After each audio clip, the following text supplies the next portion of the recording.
How would you like to pay 4% of annual turnover to the Hong Kong government? Well, this is one of the proposals that is underway and under consideration here in Hong Kong in relation to changes to our privacy legislation. Welcome to TDW Tech Bytes, and today is another in our series on changes in data privacy laws that are likely to be implemented in the coming months. Today we're going to speak about administrative fining powers, and we're going to cover what the position is right now in Hong Kong, what the experience has been in relation to fining powers elsewhere, what the proposal for change is, and what you should do now in order to prepare. So, what's the situation in Hong Kong now? It's pretty simple, actually. The Privacy Commissioner does not have any administrative fining powers. This is what happens. If there is an incident or a complaint or a breach, the Privacy Commissioner may investigate, may issue an investigation report. If his findings warranted, may issue an enforcement notice. None of this contains any fining element. If there isn't compliance with the enforcement notice, then an offence may be committed, but the Privacy Commissioner has to refer that to the Department of Justice for a prosecution in respect of that criminal offence. There is no fining power with the Privacy Commissioner. Now, what does that mean? In practice, it means that enforcement is indirect, complicated, and ineffective. There have been just slightly more than 30 prosecutions successfully brought by the DOJ in respect of personal data privacy rules in Hong Kong. That's not a lot for legislation that's been in place for more than 25 years. So this is a position in Hong Kong. The biggest problem, the biggest gap is that there isn't an answer to the so what question. The so what question is, well, if I don't comply, so what? Up till now, the answer would be, well, you might get a report, you might, the Privacy Commissioner might ask you to do something about it. And, if you don't, there's a chance you might wind up and be prosecuted for that. But, hey, why don't you wait until the report comes out and take your chances and see how it goes? That could be the response for those who didn't have the right ethical response to compliance. Now the proposal is that the answer will be, well, you don't comply, you might get fined. That's much more direct, much more effective. Let's look at the experience elsewhere. Elsewhere, there are administrative fining powers with data protection regulators in a number of jurisdictions. So throughout the EU, in the UK, even in our surrounding countries here in Asia, there are in Singapore, in South Korea, and it's on the books or coming through in Thailand and in India. So the trend is clear. There is a clear trend towards administrative fining powers for data protection regulators. And in this, the poster child is the EU GDPR regulations. There are fining powers for each national data protection regulator in two tiers.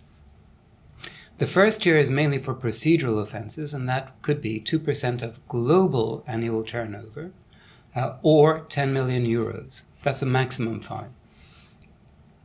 For more serious offences, the higher tier is the higher of 20 million euros or 4% of global annual turnover. That's a significant amount, and it is one of those eye-watering provisions that has gained a lot of attention. It doesn't mean that that a data protection regulator is immediately going to impose and apply the highest fine. They have to take into account a range of factors: the gravity, the intent involved, the number of persons impacted by the breach, the degree of cooperation, a range of factors. But that is still where the ceiling is. And there have been some notices of intention to fine and actual fines that have been, pretty impressive in numbers. British Airways, notice of intention to fine of 200 million euros. The Marriott, 100 million euros or more. It was over 100 million euros. Google, 50 million euros. These are significant fines, and they tend to get attention. They tend to focus people's minds. And the proposals in Hong Kong are mirrored on or based on something similar to the GDPR approach. The actual levels of the fines are not yet known, but it will be a fine that will be based on turnover, or turnover will be one of the mechanisms or alternatives available to the Privacy Commissioner. It's not known yet whether that will be turnover globally or turnover just within Hong Kong.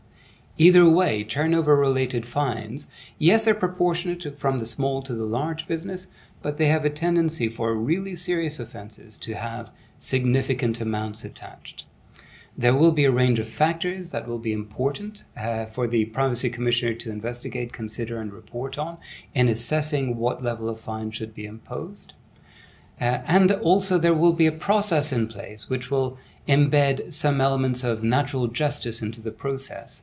The Privacy Commissioner will issue a notice of intention to fine, and there will be an opportunity for the data user to make representations in respect of that notice. Once the decision is made, there will be a right of appeal to the Administrative Appeals Tribunal. So these kinds of mechanisms, quite similar to what is in place in GDPR, it's a significant and profound change. What should you do now? Well, first of all, you should sit up and pay attention. Pay notice to these changes. The fact that you have these obligations coming through, the fact that there will be a mighty stick as well as the carrots of being a good corporate citizen in respect of data ethics. The fact that there is this stick means now there is an answer to that so what question. That means that you should start reviewing your policies, your procedures. Also, you should think about introducing privacy management programs so that you are aware that the policies you have in place are actually being implemented on a day-to-day basis. Above all, you should think about information security, because the most common trigger for enforcement actions, for investigations by privacy commissioners is a data breach. So think about information security and the policies, procedures you have in place and the systems you have in place around your IT systems. These are the things you should look at now. And of course, should you need help, we at Tanner De Witt are happy to help you.